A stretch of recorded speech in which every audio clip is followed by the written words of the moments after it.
Sure, why not?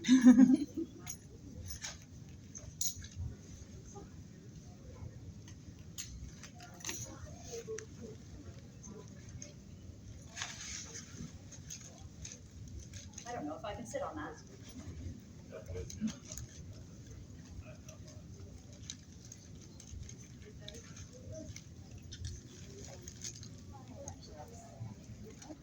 Might actually have to stay back here. Oh, all right, sweet. So this one is on. I believe this one is.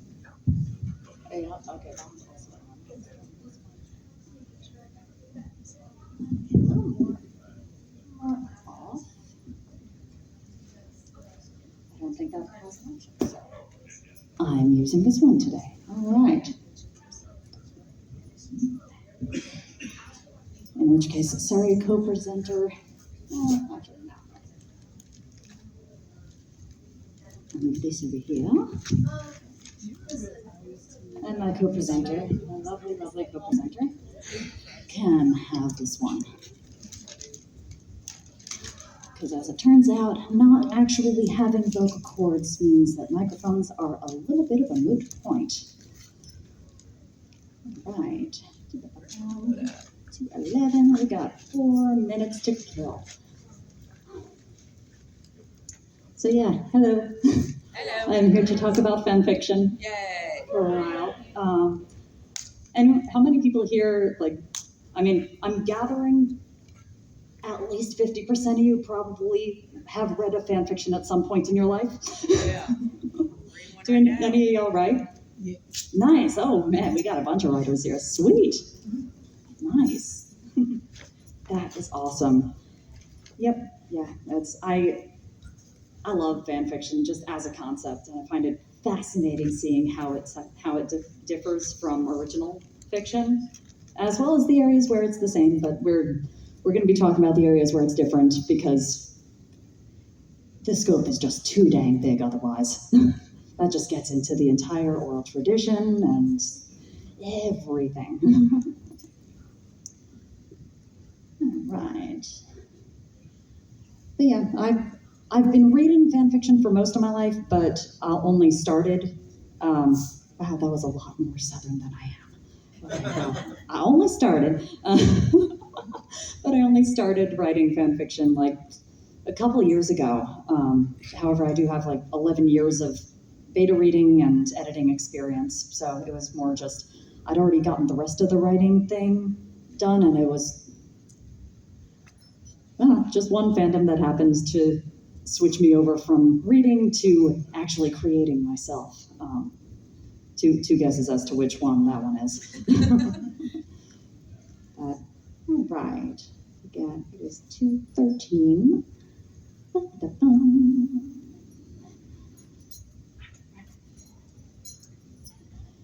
But yeah, so yeah, with fanfiction, you've got, as a concept, like every form of creative writing is going to be based on something. Those are amazing boots. I love your boots. Those are awesome.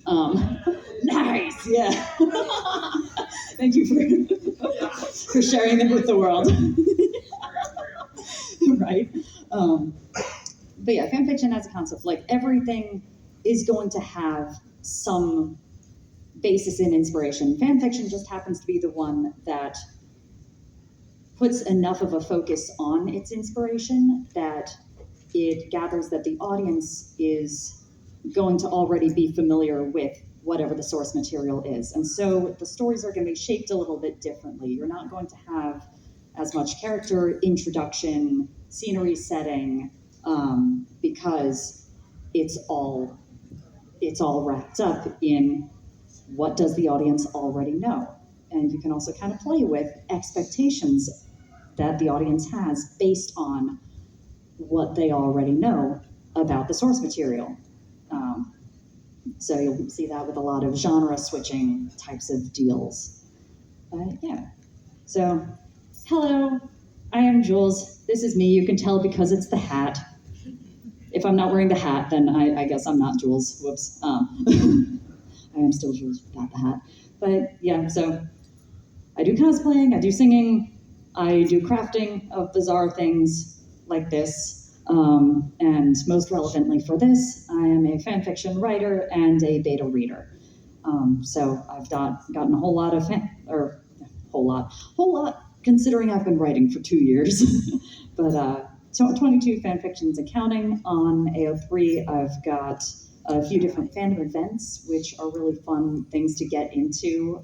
So like Big Bang events are the ones in which you've got a writer writes a story, and then all of the writers they have their stories anonymously listed, and then a bunch of artists are going to kind of peruse the stories available to them and then decide which one, without knowing the author, which one they want to illustrate. And so you end up with this really great art writing collaboration at the end. And explosion events are a similar idea, except you start with artwork, and then the writers come in and take a look at each of the pieces of artwork and figure out, okay, which one do we want to write about? And round robin, that one is just kind of a fun little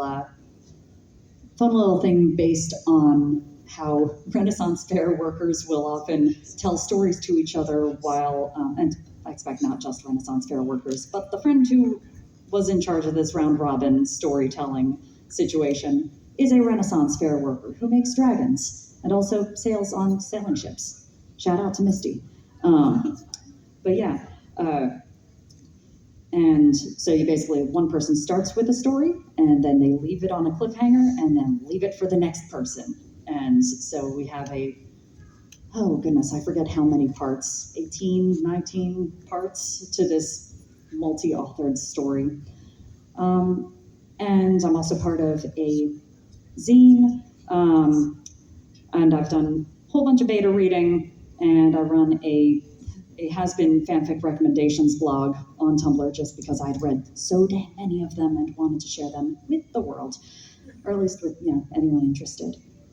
All right, so yeah, getting into the actual subject of this, fanfiction is, as I said, it is fundamentally a form of writing in which you've got a focus on the source material and an expectation that the audience will have encountered the source material before. And you can also get into a lot of like the intellectual property law and everything, but that's really more of, from what I gather, a more recent addition to everything. Whereas with, I'm sure a lot of you have heard that Dante's Inferno counts as a fan fiction. It is a self-insert fan fiction in which his favorite poet ever tells him he's the coolest and I'm gonna take you on a trip so that you can see all of these wonderful places and all the people you hate are burning in hell and all the people you love are like chilling out and you get to talk to all of them and they think you're the coolest. So that's just one of my favorite little tidbits about fan fiction, is just how long it's been going on and how entrenched into the storytelling tradition it is. But yep, and then right, there we go. So you've got different stories will borrow different amounts from the source material. So with this, I found this art by Kay Ord on Tumblr, and this is a depiction of a couple who gets together in the show itself. Even if you never see them, at least in Avatar: The Last Airbender, you never see them growing up. But a story about this would be very in line with canon. It would have a lot, it would be borrowing a whole lot from it. And so you would want to be sticking with mostly canon for this particular type of story. And then you've got other types of stories where you are borrowing slightly less from canon.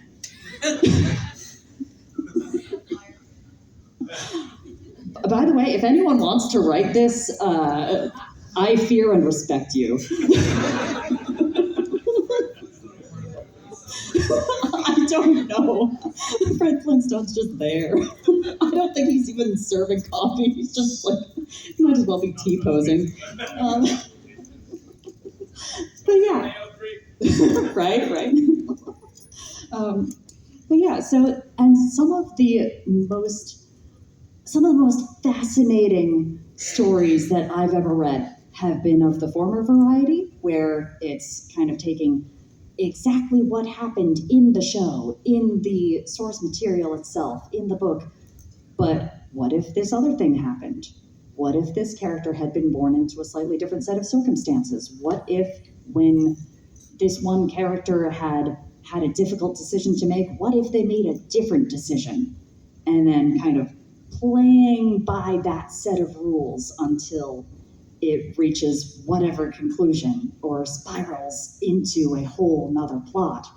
And then some of the other best stories I've ever read have been of this variety, where it's just like, all right, we're going to take a mostly original fiction and have our own setting, our own a whole cast of original characters, and then we're just going to kind of do a dusting of the source material, where it'll be like, all right, this character is based on this particular source material character. Except, okay, this one is a human with no magical powers, or this one is a, like, I don't know, a gremlin. I don't know. You got all sorts of options there. One of my absolute favorites, I've reread it like 5 times now probably, is basically a full-on Agatha Christie novel starring all of the Has Been Hotel characters. It's incredible.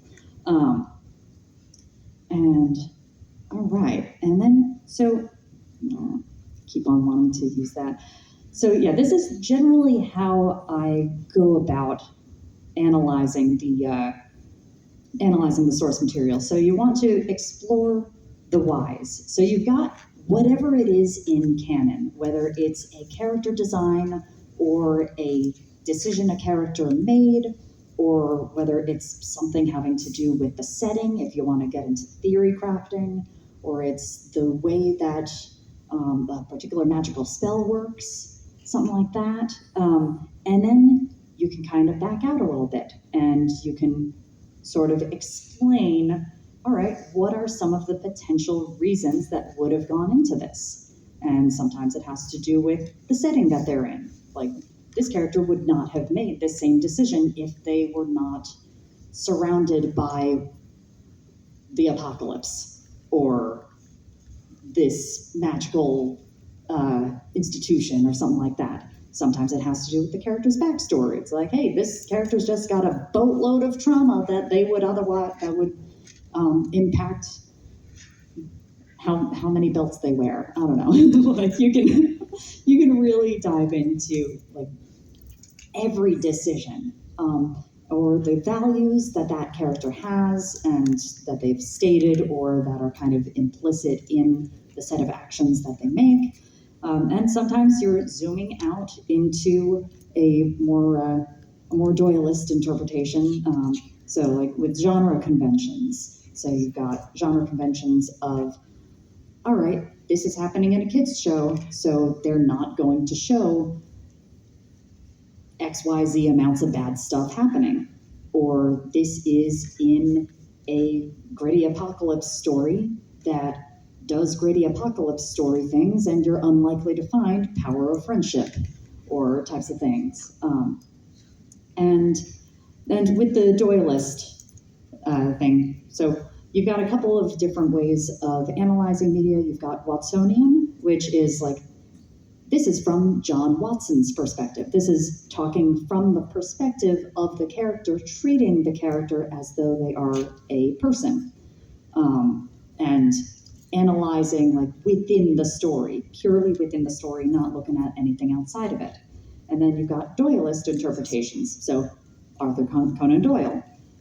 Why would the author have made this particular decision? And one example that I've used before is in when my husband was telling me about the TV show Lost. He was talking about he was excitedly talking about a bunch of the stuff that happened and a bunch of the twists, and then, oh yeah, then there's like a couple of twists that happen at this one point, but they lost a couple of the actors. Like, one of the actors had gotten arrested or something. I don't know what exact drama happened around there, but they no longer had access to the actor, and so the story needed to change to suit this external circumstance. And for the most part, when we're talking fan fiction, we are talking Watsonian. We're talking like, all right, let's just pretend that the author, that the stuff going on around the author wasn't there. We'll keep it in mind if something within the story just kind of breaks otherwise, but we get to choose. And it's nice to have kind of a certain amount of mindfulness with how with how we choose to interpret it. And all right, how are we deciding that this character made this choice because the author needed them to make this choice? In which case, what would be a more interesting thing for the character to do from the character's perspective? Can explore that. Or how much of it is already within the character? Like, what kind of arguments can you make about why they would do the things that they do? One example that I like to use, again, has been Hotel. It's become the main fandom for me, at least as far as writing goes. But the character Alistair wears a monocle. We have no idea why he wears that monocle. This is never explained. From a Doyleist perspective, it's probably just, I don't know, it's a cool little detail that looks old-timey, and he's kind of old-timey, and that's it. But all right, diving into the Watsonian perspective, does he have myopia? Is he colorblind and it corrects for colorblindness? Is it a magical monocle that allows him to see things that he otherwise might not be able to? You've got a whole lot of options there, and it's fun to dive into. So over here we've got a few characters that, in my mind, these characters are made more interesting by the fact that we know their whole backstory. So, like, we understand, like, we've seen everything that they've got. And there really aren't any there aren't that many mysteries left to the audience.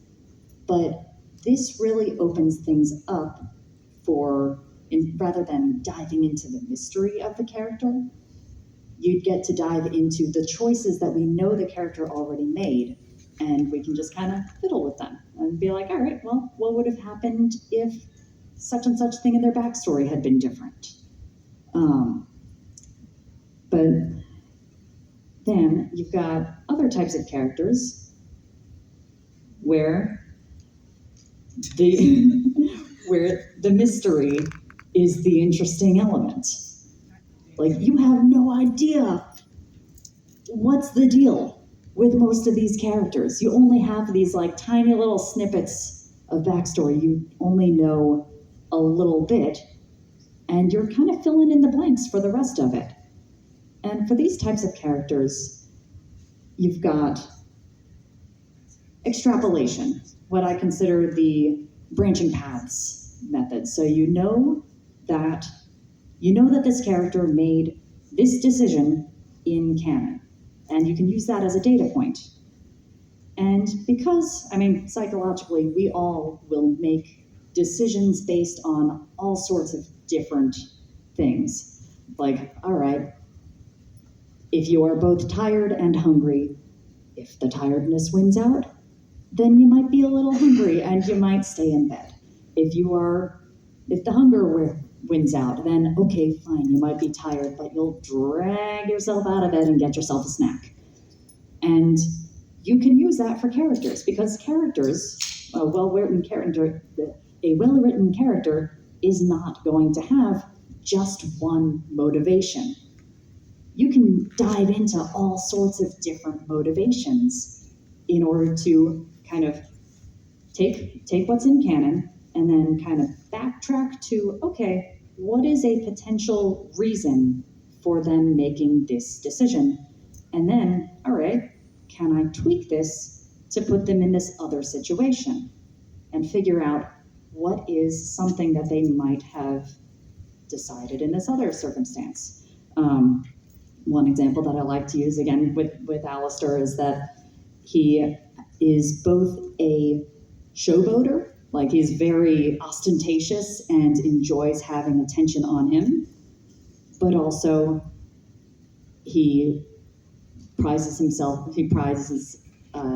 being manipulative and schemy and very mysterious and keeping others guessing. And so I kind of wonder if he were in a situation where he needed to go undercover in order to get something done, would he crash and burn? Would his willingness to go along with a lot for the sake of a scheme overcome his showboating nature? Or would he just be totally incapable of not being the center of attention? And you can make an argument either way. And if you've made the arguments based on whatever decision they made in canon, then kind of backtrack and then go into, all right, here's why this set of circumstances is different, and so here's why they've made this other decision.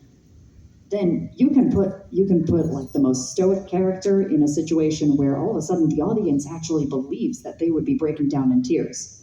You can put the most happy-go-lucky character in a situation where they kill someone and you actually believe it. And it's wild. What's up? Who's the character between Alistair and Boba Fett? Like the one in the bottom? So my cosplay buddy Rev made the PowerPoint. Thank you, Rev. Shout out to Rev. And Rev really wanted to include the thin man from Charlie's Angels. Creepy thin man. Yeah, creepy thin man from Charlie's Angels. So that's him right there. Yep. And we also have Wilson from Home Improvement, because I mentioned to my husband that I had a slide for these types of characters, and he was like, oh, the dude over the fence in... What's up? I know it's kind of relevant. They did give him the backstory in the second Oh, they did? Mm-hmm. All right, good to know. My husband might not have seen that. In the second one, they actually said why he was like that, why he was quiet. Oh, nice. All right, cool. Well, the more you know.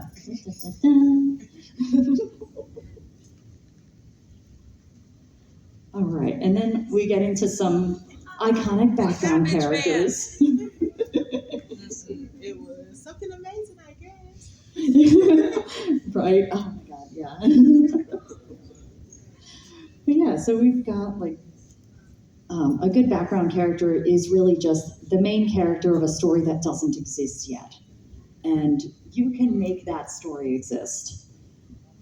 And sometimes like just a shift in perspective is all that a fan fiction needs. And not entirely related to background characters, but certainly related to like perspective shifts to side characters.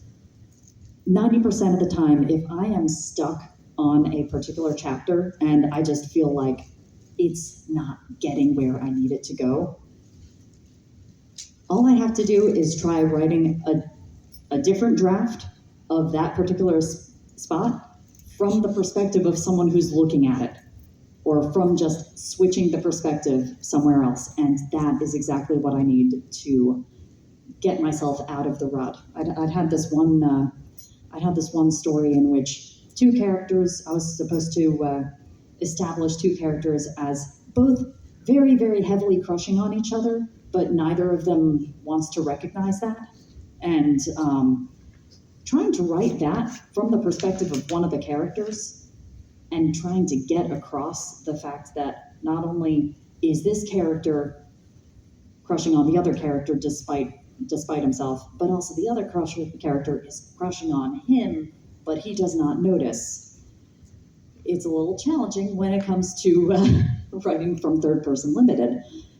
And so all I had to do was just shift the perspective over to the perspective of the bartender who's looking at these two schmucks who are clearly falling over each other and just wanting to bang his head into the bar because, like, oh my God, can you two just stop or get a room away from me? Leave now. But yeah, perspective shifts definitely come in handy there. just wanted to include this gif of Batman surfing. Every PowerPoint presentation should have a animated image of Adam West surfing as Batman, regardless of what the presentation is about.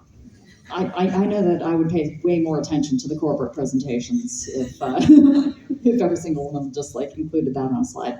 Anyway, so yeah, when it comes to comic characters, you can kind of pick a canon, any canon. Like there are so many different plot lines and resultant characterizations in comic books specifically, and I expect other areas as well. But particularly within comic books, you can basically just choose any characterization, and there's gonna be something that matches with it.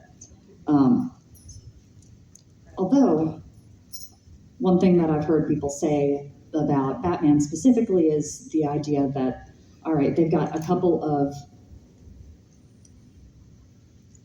scenes that if your Batman could not do this, if your Batman could not sit with the villain that he's just taken down and comfort them as they're like coping with the weight of whatever they're handling, then they will consider him to be an out of character Batman.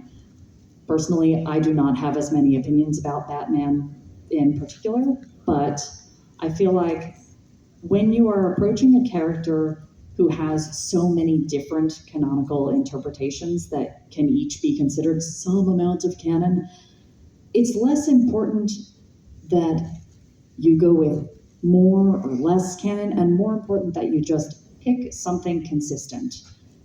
Make sure that if it's a longer story, that you're not going with one Batman's characterization in one and then another Batman's characterization in another in a way that directly contradicts each other.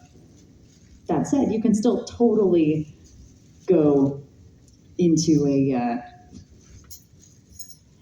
create your own Batman, sort of Mr. Potato Headed.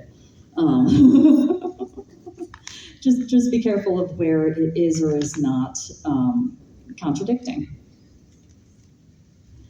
And yeah, so as far as like looking into each of the different characters, you've got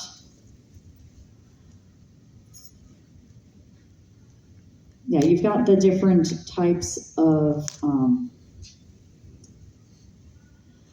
the different reasons behind doing whatever they do. So for instance, like if a character's in an apocalypse, then how would they be outside of the apocalypse? How do they act in circumstances where things are a little more chill, so that we can get an idea of how they might behave if everything was more chill.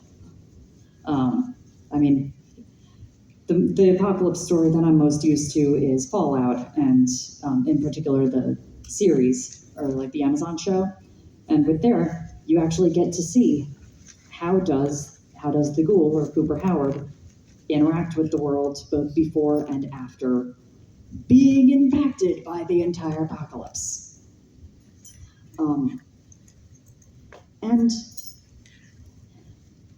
And yeah, in general, I would say that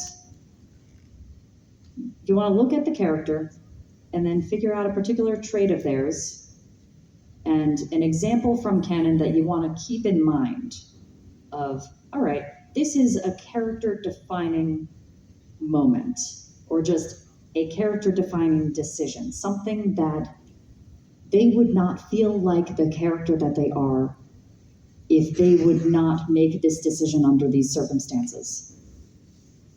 And so if you want to make the character act in a way that's directly in opposition to this, then you gotta change the circumstances around until you could believe that this character would still make this decision in these circumstances, but everything is different. Oh, get back here. Batman, stay. And that's where you get into, like, I mean, fundamentally, fanfic-wise, you can do whatever the heck you want, and that is the beauty of it. And that's like, but yeah, then I could wax poetic about just my enthusiasm for the concept of fan fiction all day. I'm trying to keep this one focused more on like the specific characterization details and how to engage with canon in a way that kind of is the difference between writing a story in which your favorite stoic character breaks down into tears and you get the catharsis of like just seeing this character break down into tears. The difference between that and writing something that brings your audience into a perspective of, oh my God, he totally would break down into tears. Oh my God, that actually would happen. Oh. Or being able to convince your audience of a ship that they might not otherwise have shipped, or or just any dynamic that never shows up in the source material, but oh dang, I never thought of it that way. These two totally would become Pilates buddies. All right, yeah. And now they just have that brainworm going on in their heads for the rest of their lives, and it's all your fault. And that is one of my favorite things about being a fanfiction author. And plus, also just being able to recognize when something is canon versus fanon. If something is fanon being just a very popular headcanon on the part of the fandom. So, for instance, I'm thinking of things like, I don't know, some people in the Avatar: The Last Airbender fandom will talk about, all right, this is a kids show, so obviously none of them swear because of the genre conventions of it being a kids show on Nickelodeon. But all right, realistically speaking, which of these kids would be swearing? And the fandom just collectively deciding, yep, Toph has a potty mouth. Toph would learn what swear words were and just instantly start every other word coming out of her mouth is a swear word. And this is one that I personally happen to agree with, but but you could make arguments anyway. What's up? I was just going to mention there's a similar one for Star Wars, that there seems to be a standard agreement that R2D2 is cussing like R2D2, yes, yeah. I'm headcanon, I absolutely accept that R2D2 is cussing incessantly. Quotations from it was just straight out Pulp Fiction. I will never forgive you for this. Oh, that's brilliant. I'm not sure if that's fanon because Proust, the original C-3PO, and a few others all said that the direction was that R2D2 is saying very, very rude things, and you have to react to it as if he is talking like an old sailor. So I think that's that's brilliant. Oh, I love that. I had never known that about the anyone who hadn't heard that was the original direction for the actor who played C-3PO was to react to R2D2 as though he was cussing like a swear. Cussing like a swaler? What the heck am I saying? My goodness. There's a reason that I type. What's up? That's also, if you think about it, you can be saying for Groot. We don't know what Groot's saying, but we do know Groot be cussing at them because they'll be so appalled. Groot could be cussing. I am Groot. Because especially when they told him to put the game away, and he was like, I am Groot. And they was like, whoa. Oh, okay, yeah, I get that you're Groot, but like, chill. As a fan of the thing, anybody who's read Worm, they never actually mentioned that Annette has ever made lasagna, but the entire fandom is convinced that that was her dish before she died. Oh my gosh, yeah. Honestly, I've not specifically with lasagna, but I've definitely seen "Can this character cook?" as a common one. What's up? If you've ever heard of Scum Villain, like the vision of the main character, canonically he does not have glass glasses, but the fandom has collectively agreed to ignore that, and everyone says that and every single fan fiction fan art is like, yes, Shinwan has the worst vision ever, and he always wears glasses and doesn't ever something. Oh my gosh, all right. They just invented an entire. Character trait up and stuck to it. Fair enough. What's up? I will throw this one out as a red versus blue fan. One of my favorite things is you never see any of their faces in the entire show except for like one character. Everybody draws them so similarly that you can tell who every single one is because Oh, that's wild. there's such a consensus on what they look like. I gotcha. But yeah. Yeah, so when you are writing fan fiction, how do you approach that balance between what is canon and what is canon and your own interpretation and canon? About that? Honestly, the way that I approach it is I take note of what is fanon. That is Rev. That is the one who helped make the PowerPoint. Just busy calling you out here. Honestly, I try and keep the vast majority of my focus on either what is canon or what is something that I personally like. Like I'll pick and choose headcanons like I'm going through a catalog. And if someone disagrees, then oh well. I'm pretty much just making an argument for how I believe the characters would act in such and such situation based on whatever decisions they make in canon, and then extrapolating and just figuring out, okay, what's different about this present set of circumstances? What's different about the thing that I'm writing about? And yeah, just I'm like totally blanking on any examples at this point.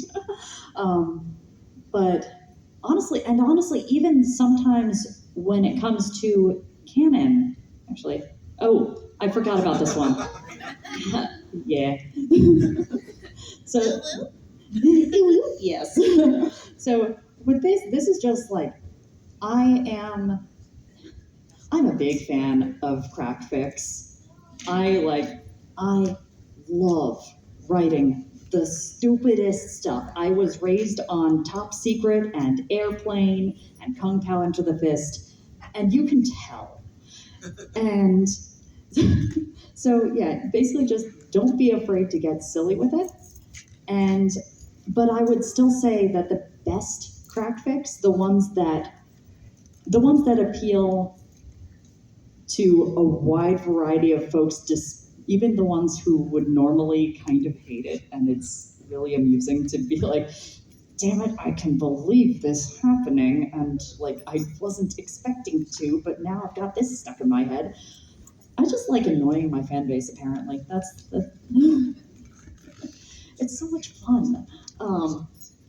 But my favorite crack fics are the ones with a strong basis in canon, but only in one particular way. Something that proves that you as an author understand the source material really well, to the point where all of a sudden, oh man, the audience has to take it seriously on some level, and they hate it, and it's great.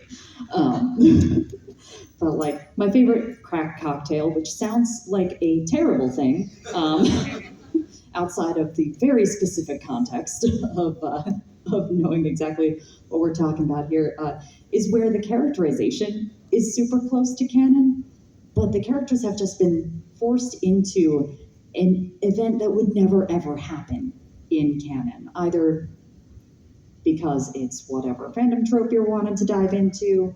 One of my favorite ones that I wrote was just a basic handcuffed together fan fiction. Like, hey, take two people who hate each other, stick them together, point and laugh. Yes.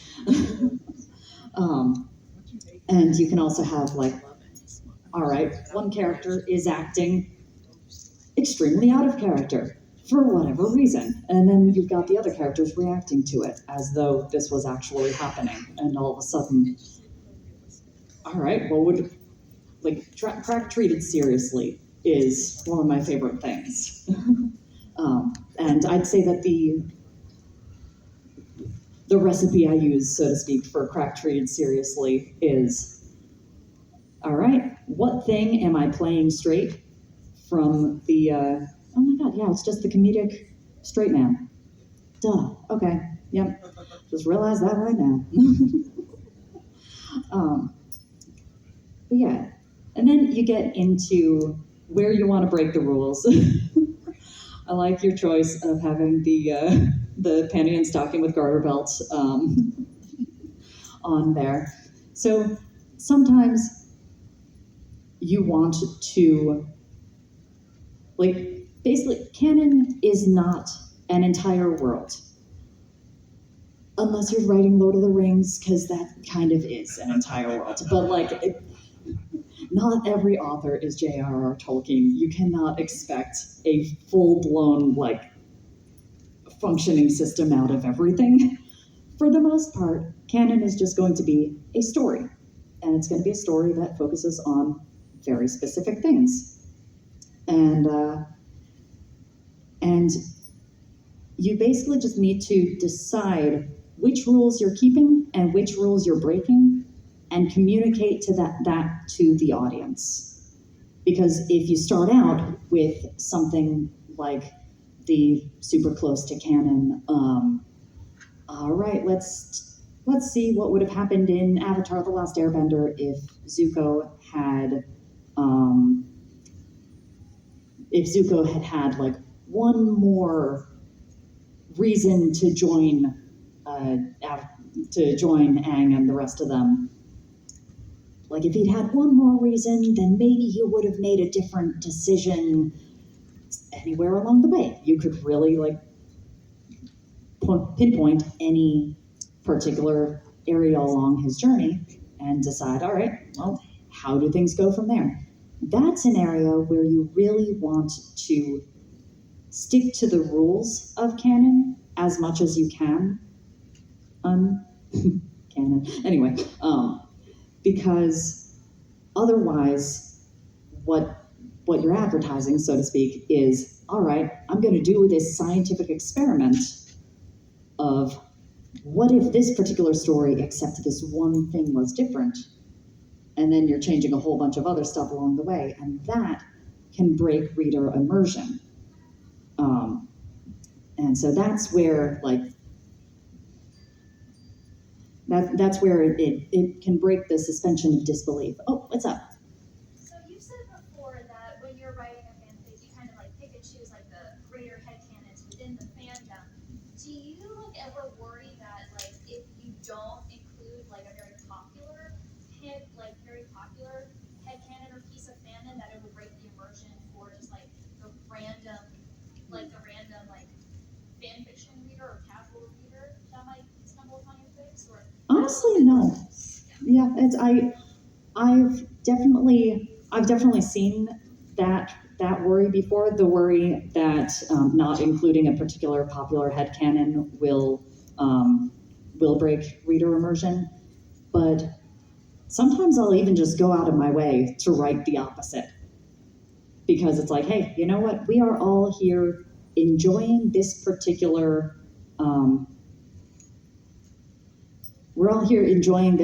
source material, whether it's a book series, whether it's a movie, whether it's a TV show, video game, anything. And this popular headcanon is not necessarily the only way of going about it. And sometimes it's one that I totally agree with. And other times it's something that I either, for the most part, I don't actively disagree with very many popular headcanons, but it's more just some of them I'm neutral about.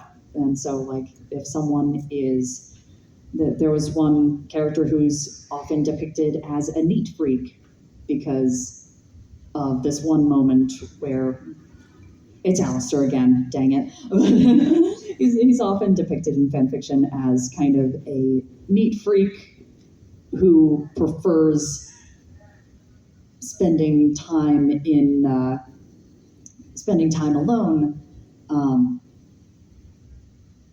But there's also an argument to be made for him having absolutely no problems with mess whatsoever, cannibalistic overlord, and for him really preferring the nightlife, the party scene, that sort of deal. But yeah. Oh, oh my goodness! I'm so sorry. Hi, what's up?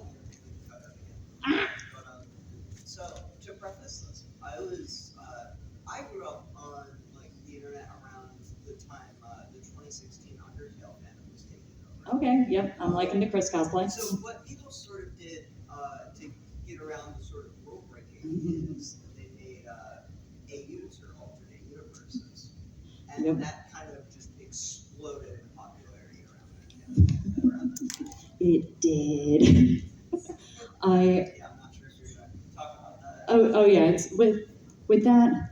It wasn't on the schedule, but frankly, it's fine. Yeah, it's we. I just really wish that there was an actual AO3 wrangled tag for all of the AUs there, because if I'm looking for a fan fiction that is just about the Undertale characters, it's like impossible to find. I will have like 50 different tags of AUs on my like. Yeah, absolutely. They made up a character that doesn't even technically exist yet. Oh, yeah. Oh, yeah, absolutely. When there's in the particular case of Undertale, there's a lot of mysteries yet to be solved, and also the fact that in Undertale, the game, pretty much everyone already knows each other, and the only new person is a kid, and so there's not that much meet cute options without inventing new characters, or like not even necessarily just meet cute, but just when it comes to people trying to write about characters interacting for the first time, when basically the entire cast is already functionally like in prison and have been for the past however many hundreds of years. Everyone's kind of already met everyone. But yeah, anyway, so like I personally prefer the types of fanfiction where you've got that like consistent thread through canon, but yeah, sometimes there will be an entire separate world of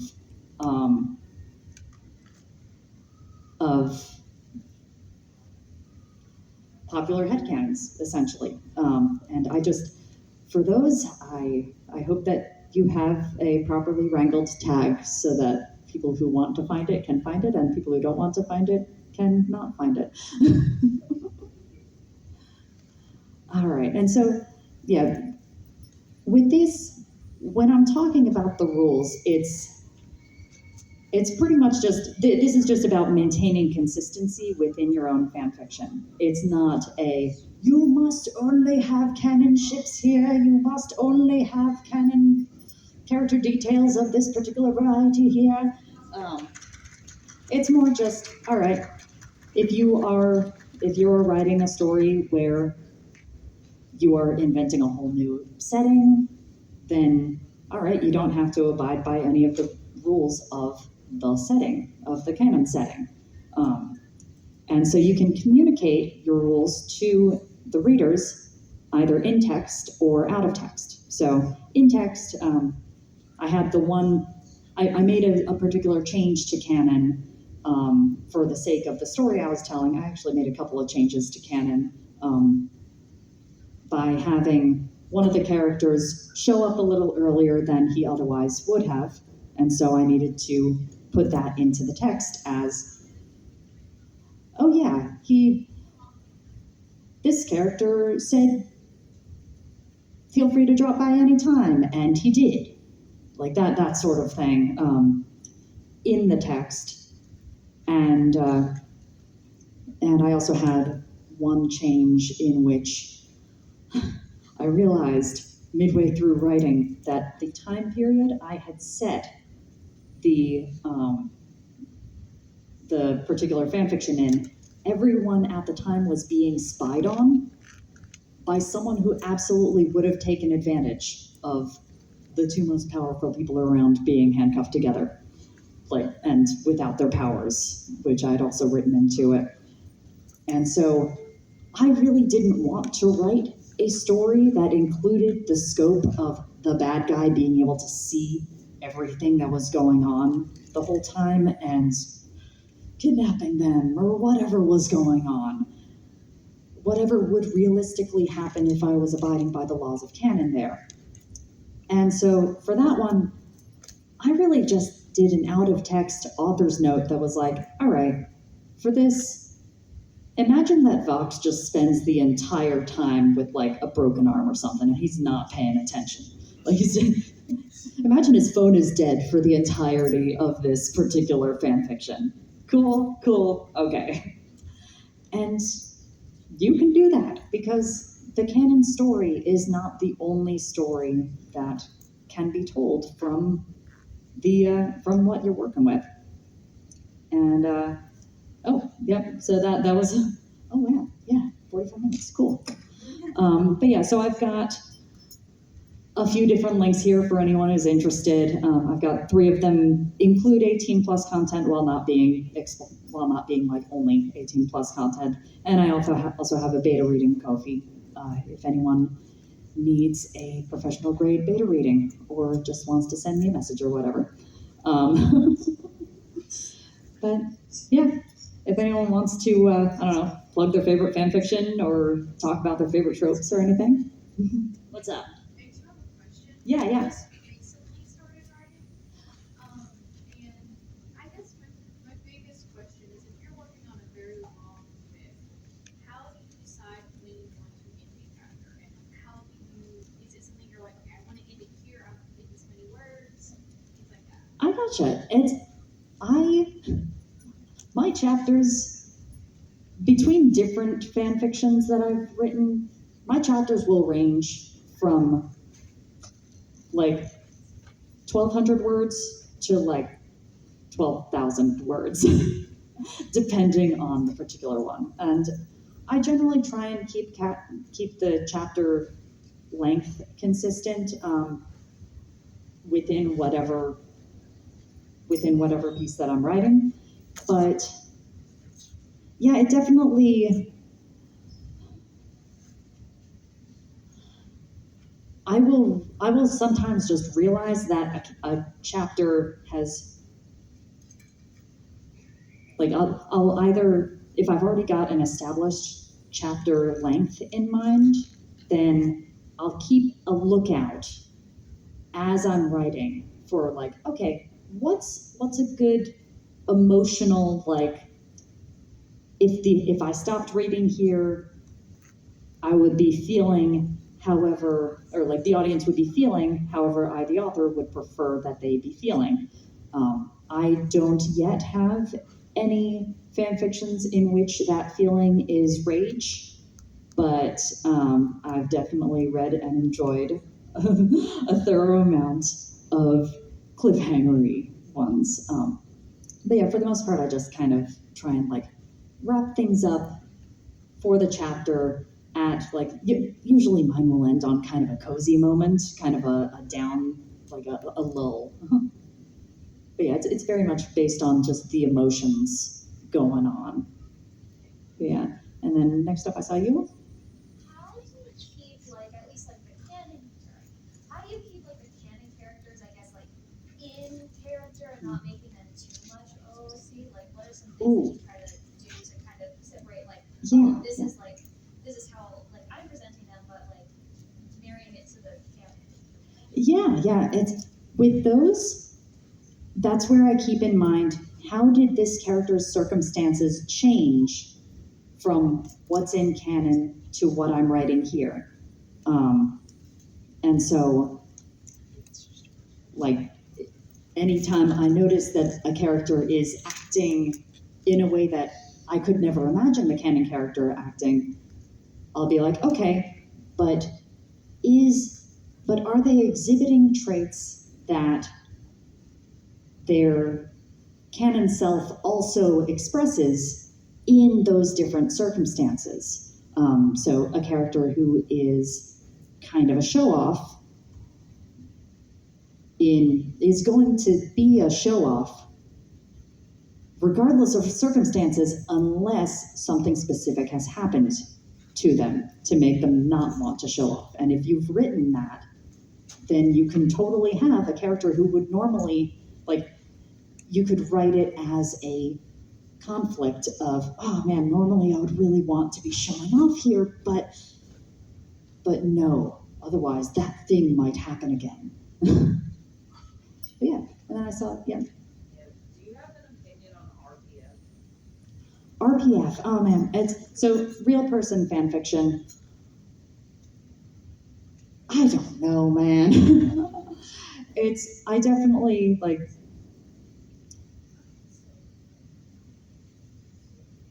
I guess I've technically read it in the sense of reading how, like, an actor meets their character or something like that.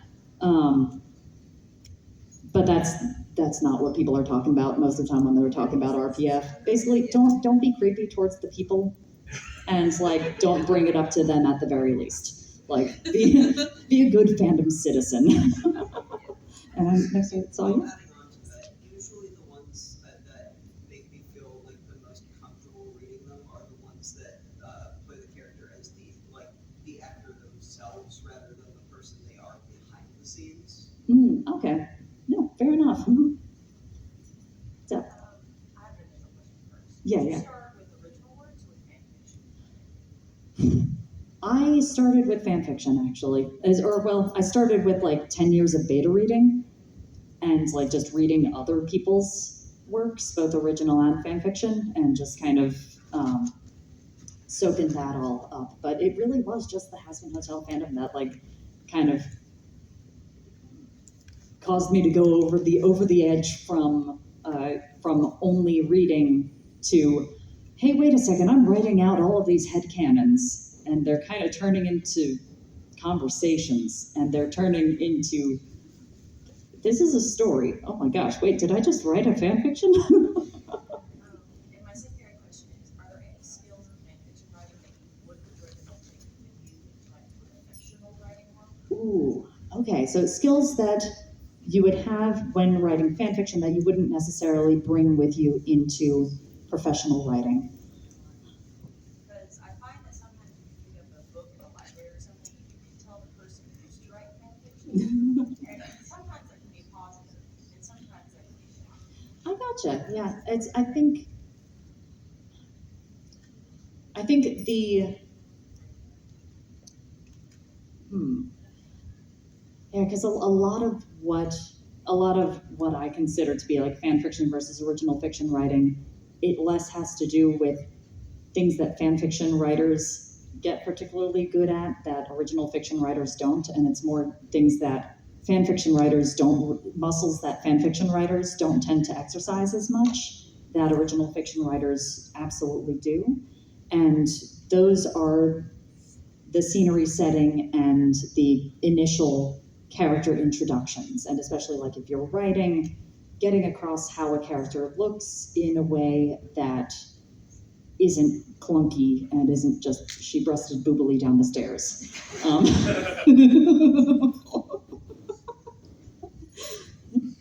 Do you have any rules or anything that you follow when you're doing original characters that prevent them from being like Mary Sue's that are like, yeah. oh, she's all powerful, she can do this, this, and this? Is there anything that you follow to prevent that? Okay, yeah. So with OCs, the main thing I actually do, yeah. The main thing that I keep in mind when including an original character is this character, for the sake of this story, exists to move this story. And I mean, obviously, yes, you can totally have your story be a playground. It's a sandbox. Like you can do whatever on earth you want with it, and it is awesome. And I am like, one time someone wrote a fan fiction of one of my fan fictions, and very much made it just like based around their OC, and I was just like, oh my god, someone wrote fan fiction on my fan fiction. This is amazing. But yeah, it's like basically just keeping in mind how they fit in this particular story, and like I've had some absolute favorite OCs as a result of reading fan fiction, where I believe that they are integral to the story. Like it makes sense that they're there because people are going to be meeting new people if their setting shifts even slightly. Like, all right, one person walks into the coffee shop. If you show up 5 minutes later, a different person has walked into the coffee shop, and so you're meeting a new person. But yeah. Oh, sorry. You, then you. Yeah. Funny enough, I was at 2 days ago at a panel by John Jackson Miller about what the guys to get about writing shared universe. Ties to that as well, and what's includes like what looking to writing professionally or fanfics or blah. He doesn't discourage that where you are.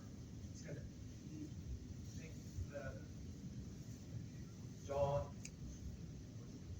John Jackson Miller he could write the Star Wars in a way he gets officially write fanfics in a way officially think about it, but he does give kind of rules how you write in the universe. Like kind of give balances of canon, what's canon in canon, but Okay, cool. it's kind of this presentation is on YouTube.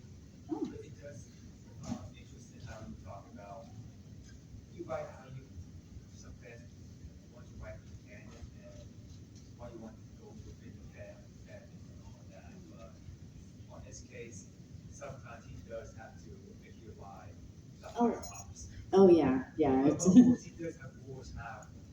What not to do, not don't try to connect. You're part of this bigger world, right? Yeah. Don't try to connect everybody or don't over-connect yourself.